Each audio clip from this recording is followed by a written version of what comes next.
Donc, on est aujourd'hui avec Karim Bourras de l'agence NIL. On a prévu de passer une petite demi-heure, trois quarts d'heure ensemble pour échanger sur un sujet qui me tient à cœur, qui est la prospection dans l'industrie en 2020, où je vais un petit peu me prêter à l'exercice de l'interview de l'expert. Du coup, pas mal. Karim, je te laisse te présenter. Ouais, moi, je suis Karim Bourras, je dirige NIL. On est une agence spécialisée dans les stratégies de croissance pour l'industrie. Donc, on aide des boîtes industrielles à se développer à travers du marketing, de l'aide commerciale et de l'aide aussi sur la partie expérience et service client. Ok, top. Et donc, moi, je suis Alexandre Huet, je suis Product Manager, chef de produit pour les employofobes chez GetQuanti. Nous, on a une solution de prospection digitale pour tous les secteurs d'activité, y compris l'industrie, où on permet d'identifier les visiteurs B2B d'un site web à des fins de prospection. Voilà, c'est pour nous pitcher rapidement. Ok, tu veux que je joue le rôle de l'intervieweur? Ouais, je trouve ça Allez. pas mal.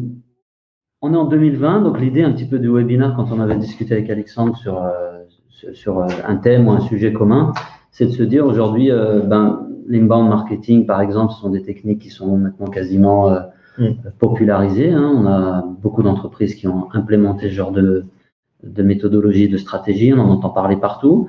Il y a beaucoup de bruit finalement quand on fait du marketing et quand on commence à produire des contenus.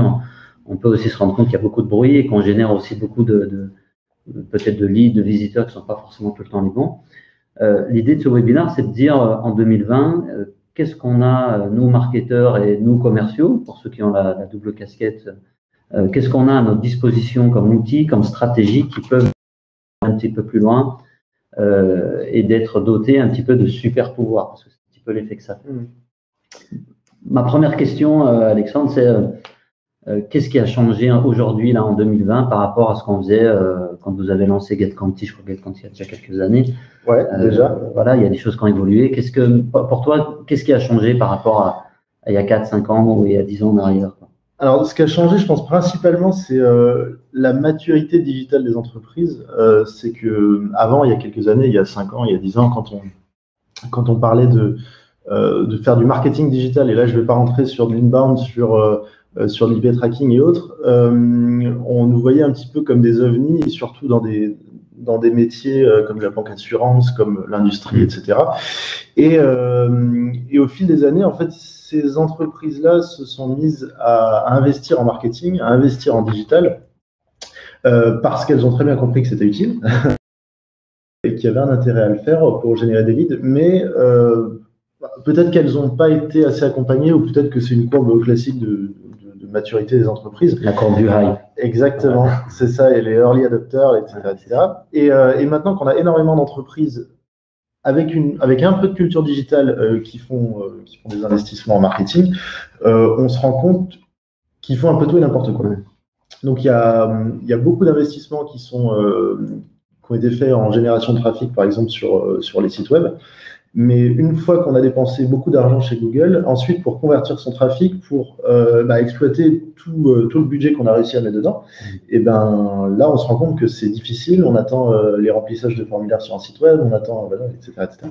Donc ça c'est quelque chose qui a beaucoup changé. Donc pour toi il y a eu une sorte aussi de déception, ça veut dire que on s'est tous un peu rués vers cette tactique, et puis aujourd'hui il y a une sorte de gueule de bois du marketeur ou du responsable marketing.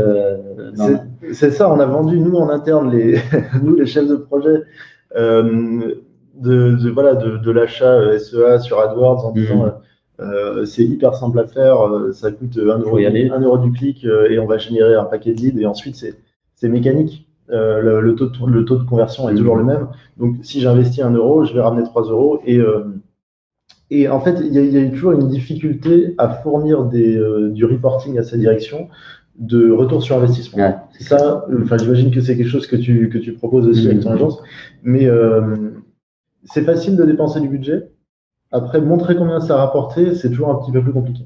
C'est d'autant plus facile qu'il faut reconnaître aussi la réalité. Il y a eu beaucoup de vendeurs de rêves, beaucoup de, je vais pas dire charlatans parce que c'est pas le terme, mais Moi, le premier, quand j'ai démarré il y a quelques années avec ma toute première agence, on vendait des stratégies, on vendait du site web, on vendait plein de choses. On se gardait bien de parler de retour sur investissement parce qu'on était tout à fait incapable de le prouver et on se l'appliquait même pas à nous-mêmes. C'était une autre époque. Et aujourd'hui, je pense que les entreprises, quand tu parlais de maturité, je crois qu'il y a ça au-delà des aspects purement technologiques, parce que la techno a beaucoup évolué aussi, on va en parler ensemble. Il y a aussi maintenant, je trouve, une certaine maturité des entreprises qui se rendent compte que le discours habituel des agences de com, digital, web agency, etc., ou des vendeurs de techno, il faut trier, ça suffit plus. Et moi, je me rends compte d'une certaine méfiance aussi, en tout cas, j'ai pas mal surtout dans l'industrie, de dirigeants qui me disent on a l'impression de se faire vendre du vent, quoi. Et parfois, c'est un peu vrai, quoi. Donc aujourd'hui, comment on peut faire quand on est responsable marketing ou un dirigeant d'une PME industrielle, par exemple, pour prendre la bonne direction pour pas se planter? C'est quoi, toi, tes recommandations? Alors, je vais t'apporter une réponse qui va te faire plaisir. Ouais.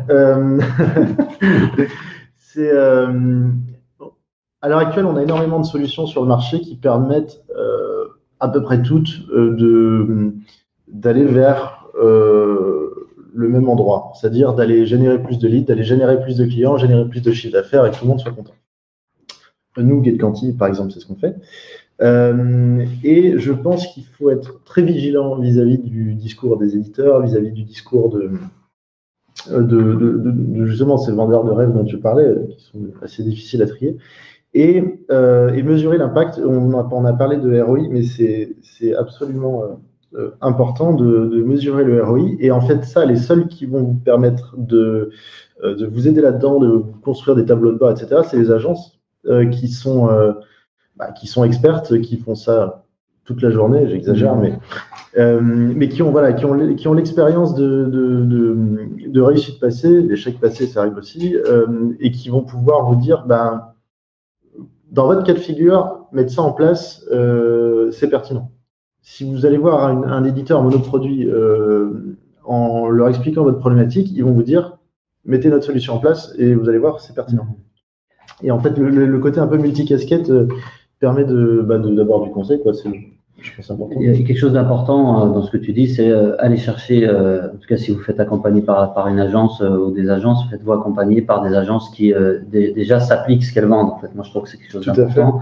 Il y a beaucoup de gens qui vendent des choses qu'ils n'ont jamais pratiquées, et notamment des agences qui ont elles-mêmes investi sur ce genre de stratégie. Je trouve que c'est très difficile d'aller demander à un client, en tout cas moi j'ai beaucoup de mal à le faire, d'aller demander à un client d'investir plusieurs milliers d'euros sur des solutions techniques, logicielles, ou sur des stratégies si nous-mêmes on n'a jamais fait cet effort-là, quoi.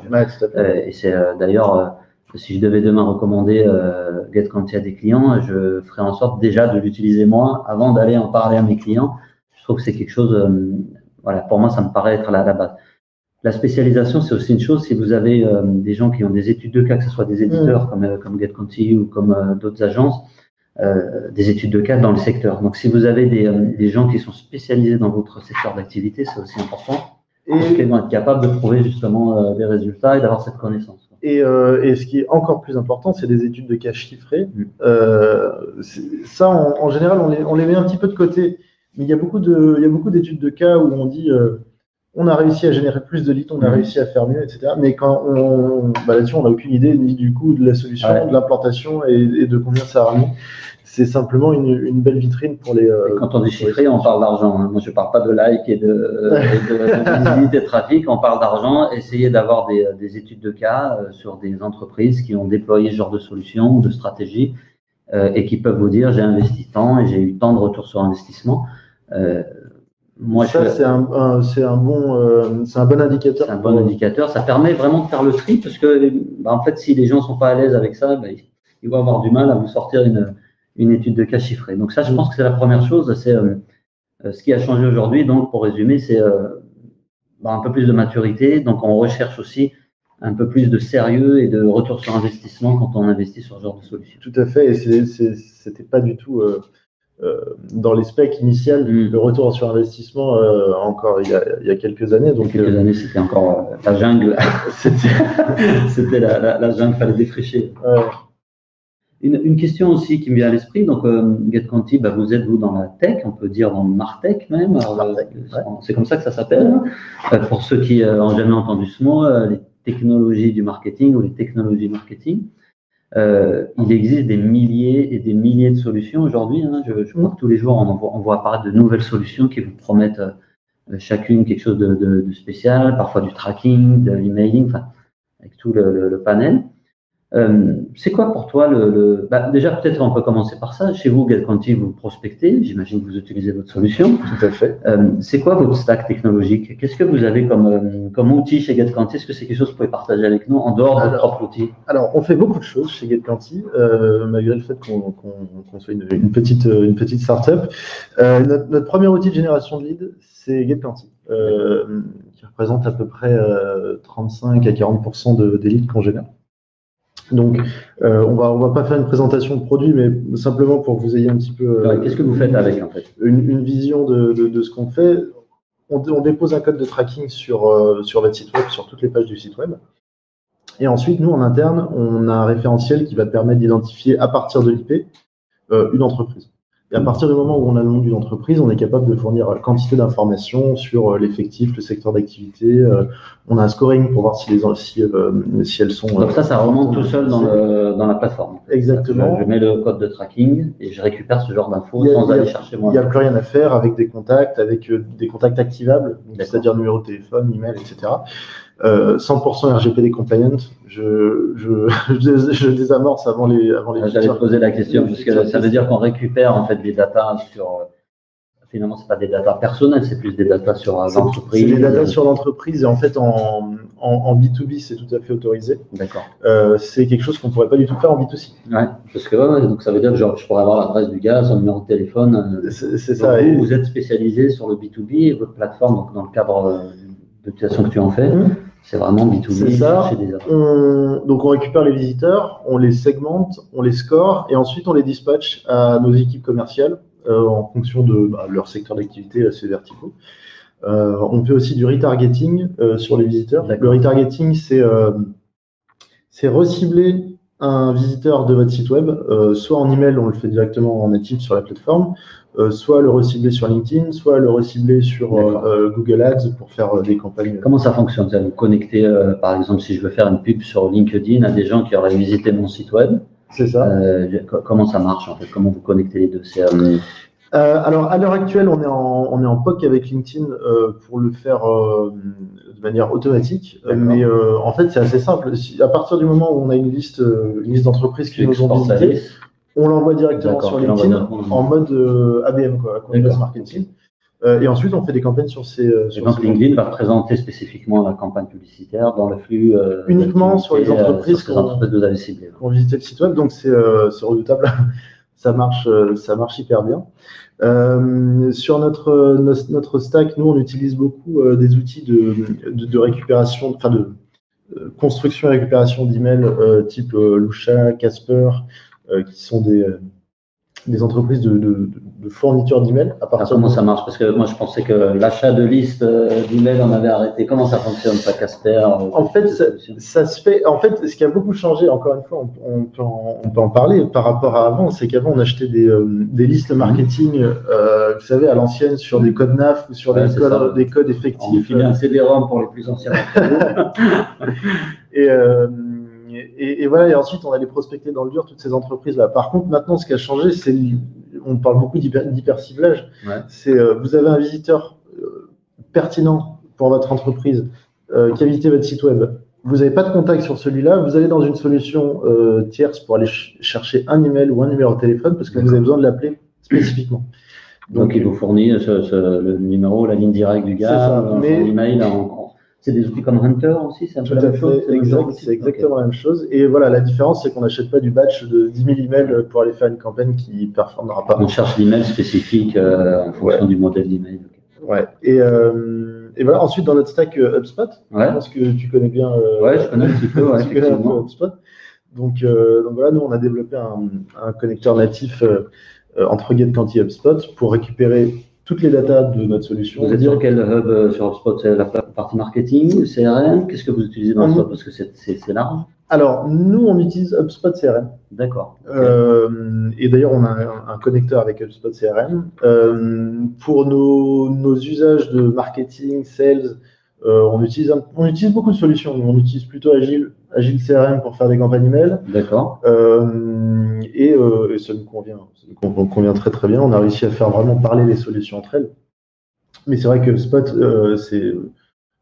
si on veut utiliser toutes les briques et qu'on n'a pas envie de s'embêter, c'est vrai que c'est plus simple. C'est quelque chose de. Après, il y a des questions de budget, c'est ça aussi, la question d'utiliser plusieurs outils, c'est que vous avez combiné pour éviter d'exploser le budget. C'est surtout, voilà, c'est quelque chose que je reprocherais un peu à HubSpot, l'écart entre le palier gratuit HubSpot CRM et ensuite la première étape.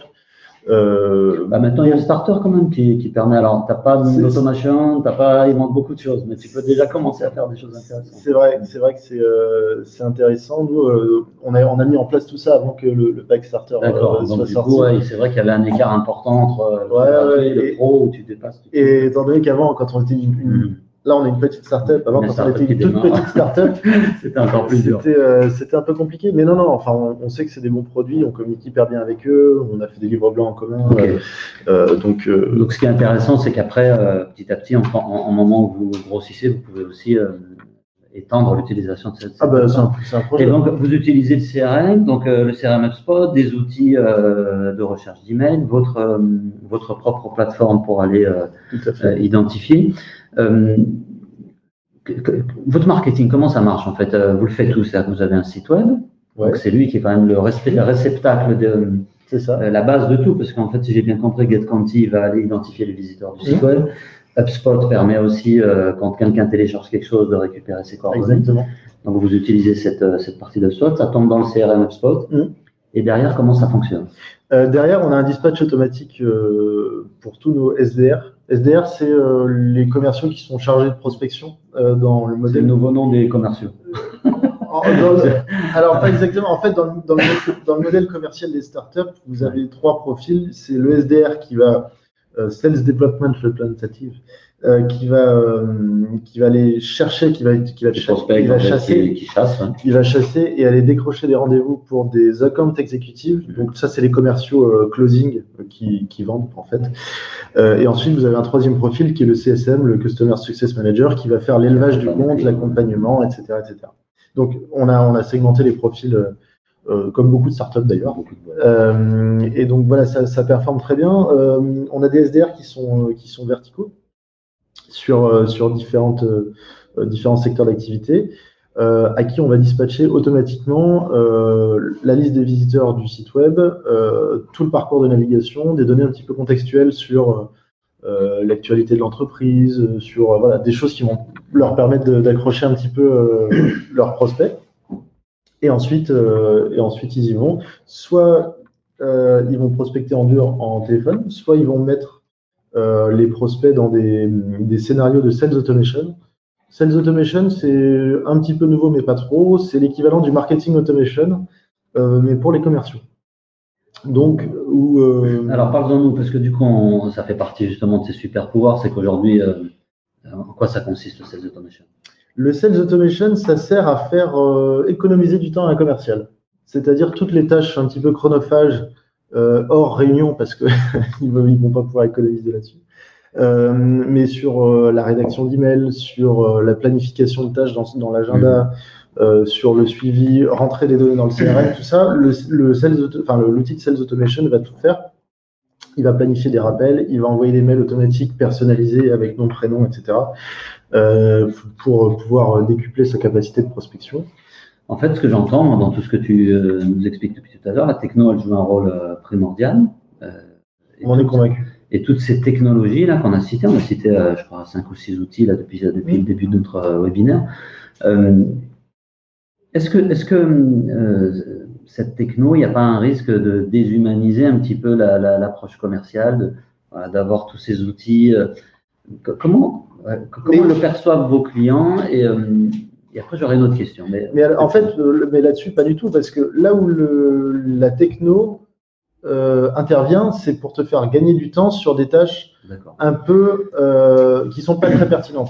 C'est-à-dire que voilà, tu as as un prospect, tu veux planifier une tâche dans ton agenda pour le rappeler en fonction de ses dispos, ça se fait automatiquement. Ouais. Par contre, le call et la relation client en tant que tel, c'est toujours des humains. Donc en fait, ça veut dire qu'au contraire, on va même aider le commercial à se concentrer sur son job de commercial.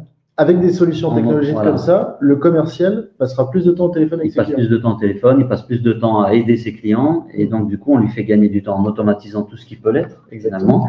On ne fait pas du publipostage non plus. Hein. Quand on fait du sales automation, il ne s'agit pas d'envoyer le même email à tout le monde. Il s'agit juste d'avoir un modèle, par exemple, d'email prêt avec des séquences prédéfinies que je peux actionner en one-to-one de cette façon. Ça fait longtemps que je n'ai pas entendu le mot publipostage. Bah ouais, tu vois, on appartient à une génération. Moi, à mon époque, on faisait ça, j'en vois une qui rigole là-bas aussi. On prenait Word, on prenait publipostage, c'était Word. Je l'ai fait. Et on faisait des étiquettes aussi.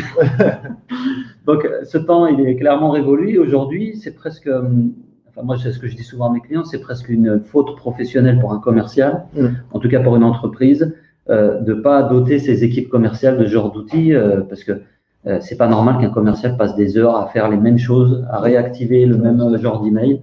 Si on peut automatiser ça avec des coûts finalement qui sont pas si délirants que ça, on parle pas de choses inaccessibles même à une petite PME ou à une startup qui démarre. Bah justement, nous on avait une étude d'HubSpot qui disait, c'était un graphique, je crois que je te l'envoie, sur le temps passé par un commercial dans sa semaine à faire des tâches chronophages. Donc s'il rajoute entrer des données dans le CRM, planifier des appels, écrire un mail, etc., on arrive à plus de 50% de sa semaine. Plus de 50% de sa semaine, quand on rapporte au jour homme et au coût brut que ça coûte. Ouais, la moitié du temps, on paye nos commerciaux à faire autre chose que de commercial. Si je résume. Tout à fait, c'est pas de leur faute, mais oui, dans tous les cas, s'ils sont mal équipés, ça coûte énormément d'argent. Et en fait, il ne faut pas voir ces solutions-là comme un coût. C'est un vrai investissement. C'est un investissement, et donc il y a une vraie utilité. Ok. Donc en 2020, on a tous ces outils. Une petite question, parce que nous, il se trouve qu'on est vraiment spécialisé sur l'industrie. L'industrie, autant elle peut être en avance sur tout un tas de choses. Hein. On parle d'industrie du futur, d'industrie 4.0. On est à la pointe, notamment en France, sur l'innovation technologique. C'est d'ailleurs une façon pour l'industrie française de se renouveler aujourd'hui, d'être à la pointe sur la technologie. Par contre, sur les méthodes de vente et le marketing, on est encore en 1990 et parfois je suis gentil parce que quand on regarde certains sites, est-ce que tu penses que c'est un pas que peut franchir une entreprise industrielle qui peut-être se sent un peu larguée? Moi, j'ai pas mal de prospects ou de clients qui me disent au départ des discussions, ah, mais ça, c'est pas pour nous, on n'est pas assez avancé. Qu'est-ce que tu réponds à un dirigeant de PME qui te dirait, ouais, ok, GetQuanti, tout ça, c'est bien, mais pour nous, on n'est pas mûr? Alors, si on les aide en direct et qu'on a un dirigeant d'entreprise de l'industrie qui nous dit pour nous, on n'est pas mûr, on va essayer de l'accompagner et de lui montrer que c'est dans son intérêt de faire. On essaye de plutôt faire de la vente de licence chez nous, mais s'il faut un peu de service pour l'accompagner, on le fait vraiment sporadiquement. Où on va prendre en charge, par exemple, le déploiement du site, du tag sur le site, la création des rapports, etc. Mais dans tous les cas, il y a commercialement, il y a un changement de paradigme à mettre en place. C'est que si vous mettez un GetQuanti sur un site web, vous avez payé du service pour l'implanter et que après vos équipes commerciales ne traitent pas les leads, ne savent pas l'utiliser et au final s'en foutent un peu, ça va vous coûter de l'argent. Et donc en fait, les dirigeants de l'industrie, comment est-ce qu'ils peuvent réussir à relever ce défi? Déjà, c'est pas tout seul. Pas tout seul parce que c'est pas leur métier en fait à la base.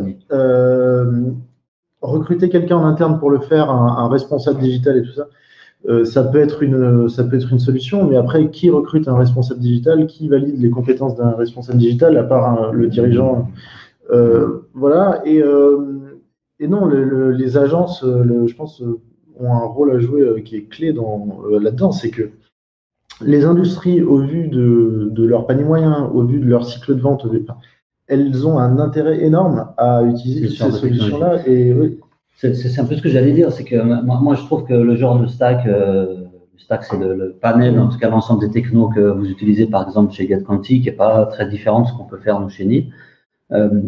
On a tendance à croire que c'est un truc de start-up, de jeunes loups là, qui veulent développer leur boîte. En fait, on se rend compte que moi, je trouve que c'est des outils qui sont extrêmement bien adaptés au cycle de vente complexe. En fait, c'est-à-dire que quand vous avez un client qu'il faut, un industriel, il n'a pas besoin d'avoir la plupart du temps des milliers de leads, il a besoin d'avoir les bons. Si vous êtes sur un marché de niche et que vous vendez un composant qui va s'inscrire dans une machine, dans un cycle de vente précis, vous n'avez pas besoin d'avoir 150 000 leads par an ou 10 000 visites sur votre site web. Vous avez besoin d'avoir les bons visiteurs. Donc, des solutions technologiques comme ça vont vous aider déjà à identifier les bonnes personnes. Et ça, c'est la première chose, identifier les bons contacts. La deuxième chose, c'est accélérer, c'est-à-dire que très souvent, ce qu'on a dans les boîtes industrielles, c'est des équipes commerciales, je vais peut-être en vexer quelques-uns, qui ne sont pas de vrais prospecteurs, en tout cas qui ont plutôt l'habitude d'être dans des stratégies de portefeuille client, d'élevage en fait, parce que c'est comme ça que fonctionnait l'industrie, et le bouche à oreille joue encore un rôle important. Mais quand il s'agit d'aller prospecter, c'est plus difficile. Sauf que le cycle de vente, le parcours de vente, le profil même des gens qui achètent, il a beaucoup changé. Les acheteurs dans l'industrie, les ingénieurs dans l'industrie, ils ont plus, c'est plus les ingénieurs ou les acheteurs d'il y a 10 ans. Et il faut toucher ces gens-là. Et ces gens-là, ils sont sur le web, ils sont sur votre site web, ils sont sur Google. Et surtout, il faut les toucher. Il y a aussi quelque chose qui a changé, je voudrais rapidement le mentionner, c'est qu'avant, on se contentait souvent d'avoir un interlocuteur. C'est notre interlocuteur depuis 20 ans, il nous signe les bons de commande depuis 20 ans. On emmène au resto une fois par an et en général, ça passe bien. C'est exactement ça. Et maintenant, c'est pareil, toutes les études le montrent, c'est qu'on a entre... et là, je ne parle pas de vente complexe, là, on n'y est même pas encore, mais sur n'importe quel projet, par exemple, typiquement pour GetQuanti, on a 5 à 7 interlocuteurs différents. Ça, c'est une donnée importante. En traitant l'utilisateur, l'acheteur, le prescripteur, le DAF, le dirigeant, etc. Et voilà, se concentrer sur un interlocuteur lorsqu'on a une entreprise, par exemple, si on est sous-traitant de, je ne sais pas, Engie ou Thales ou d'autres, oui, il va continuer de vous signer des bons de commande, mais est-ce qu'il n'y a pas d'autres services qui peuvent être intéressés par mes produits? Est-ce que voilà, c'est souvent des grosses machines. Et voilà, quand on a une entreprise qui a démontré un intérêt, aller, j'allais dire, taper un petit peu partout, en plus des interlocuteurs qu'on a, ça permet. C'est important. Une autre chose qui est importante, c'est que là, on a beaucoup parlé de collecte de données pour les commerciaux, pour les prospecter. Mais en fait, quand on fait tout ce travail, quand on utilise toutes ces technos, on collecte énormément de données aussi sur le comportement des visiteurs sur le site, sur ce qu'ils ont téléchargé, ce qu'ils ont aimé, comment ils sont venus, à quel moment. Et ça, pour l'équipe marketing, du coup, j'ai envie de dire, c'est de l'or en barre. C'est-à-dire qu'on va pouvoir construire des stratégies marketing et commerciales basées sur des données, donc objectives, là où peut-être auparavant on était doigt mouillé, comme on dit, et on regarde où va le vent et on essaie de suivre la tendance. Alors par défaut, c'est ce que la plupart des gens pensent, mais quand on récolte beaucoup de données, après la difficulté c'est de les traiter. Ouais, c'est vrai. Donc, il faut avoir les bons outils ensuite pour pouvoir les analyser. Souvent, il y a des marketeurs un peu fougueux qui veulent récupérer toutes nos datas, toutes les données de visiteurs, etc. en disant ouais, je vais faire les tri moi-même, je vais faire mon propre scoring, etc. Mais voilà, utilisez déjà les informations que vous présente la solution. On a déjà un scoring, on vous fait 80% du boulot. Ouais, moi je parlais de ces données-là. Je connais des marketeurs aussi qui cherchent à. Ah, d'accord.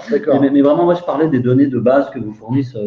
Je sais pas, des plateformes comme HubSpot, même si vous utilisez d'autres plateformes, je pense à de l'emailing par exemple, vous collectez aussi de la donnée qu'on exploite assez peu. La majeure partie des gens que je côtoie et en tout cas que je prospecte aujourd'hui, ils vous parlent de Google Analytics, mais l'utilisation que font la plupart de marketeurs lambda, dans l'industrie en tout cas, de Google Analytics, elle reste assez limitée. C'est pas très long. C'est voir le nombre de visiteurs mensuels. C'est voir le nombre de visiteurs mensuels, envoyer le rapport au boss une fois par semaine pour lui dire, regarde, on a du trafic qui vient d'Ashburn en USA. On a baissé en taux de rebond, pourquoi? Ouais, le fameux taux de rebond.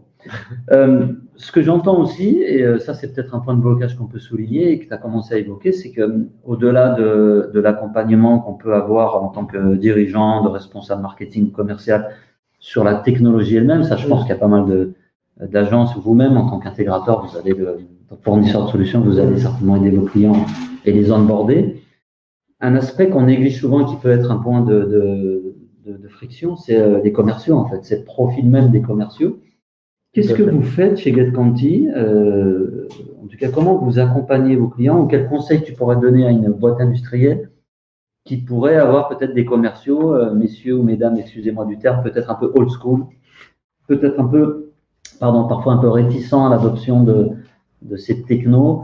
Voilà, dès qu'on leur parle de ça, ils me disent, moi je ne vais pas sur Facebook, je ne vais pas sur les réseaux sociaux. Moi, c'est le truc que me disent la plupart des commerciaux que je rencontre aujourd'hui. Je ne veux pas en entendre parler.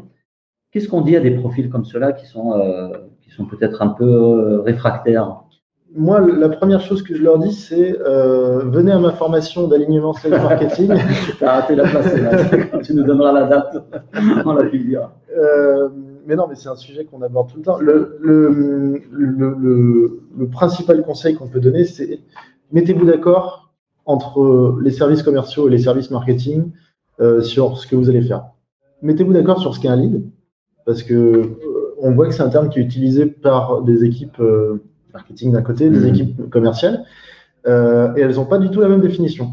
Parce que c'est un bon lead, surtout, un lead qualifié. Un lead qualifié, tout à fait. Et pour le marketeur, ça peut être, je sais pas, quelqu'un qui a ouvert un email.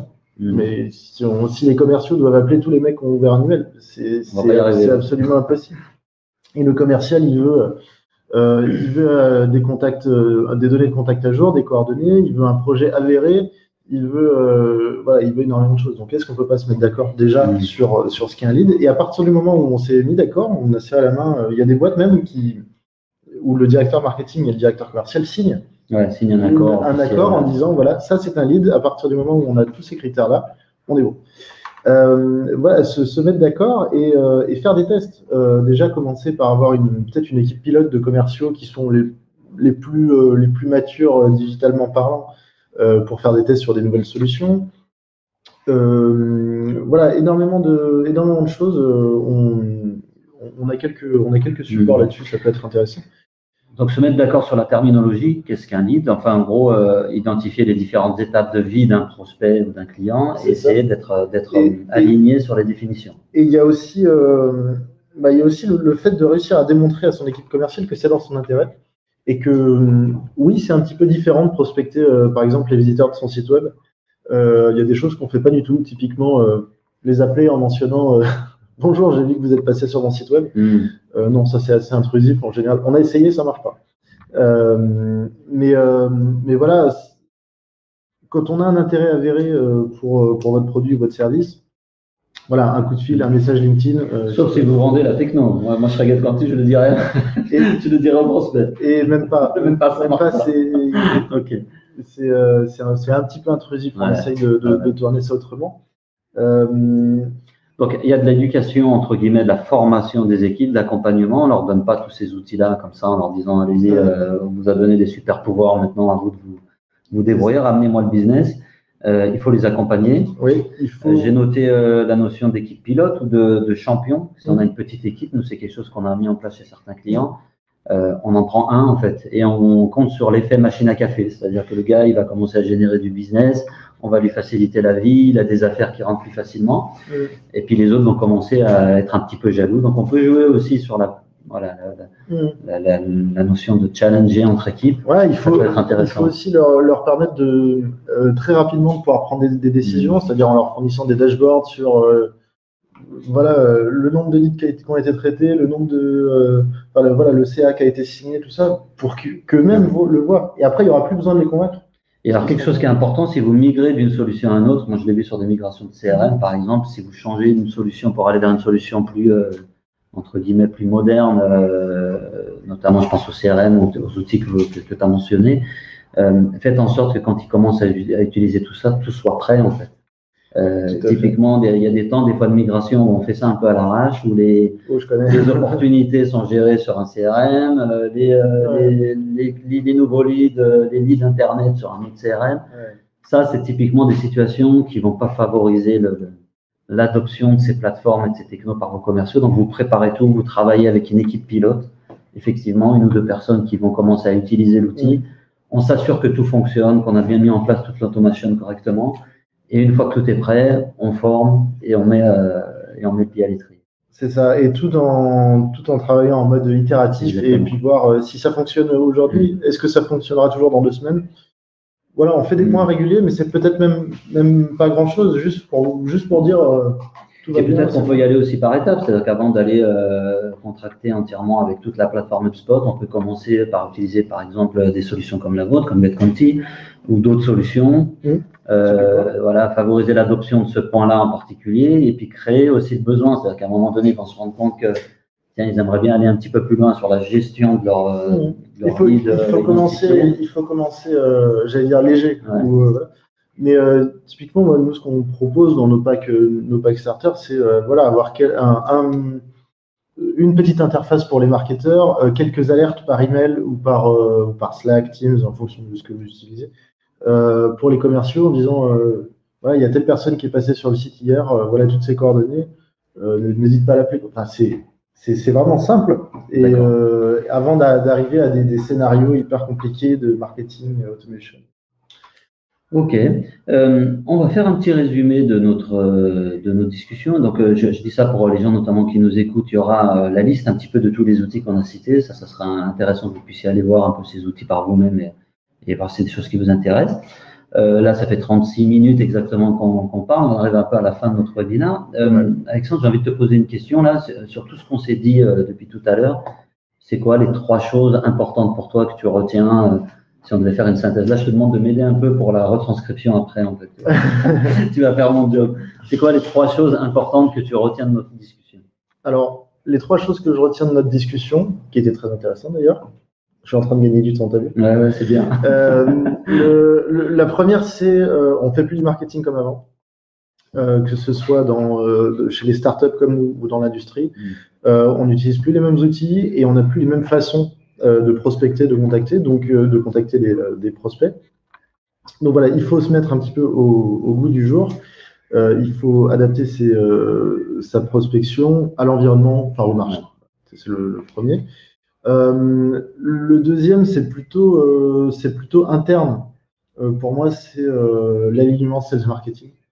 À partir du moment où on a des services commerciaux et des services marketing qui sont alignés et qui ont les mêmes objectifs, ça aussi, ça fait partie, on n'en a pas parlé, mais définir des objectifs communs aux 2 services, c'est très important.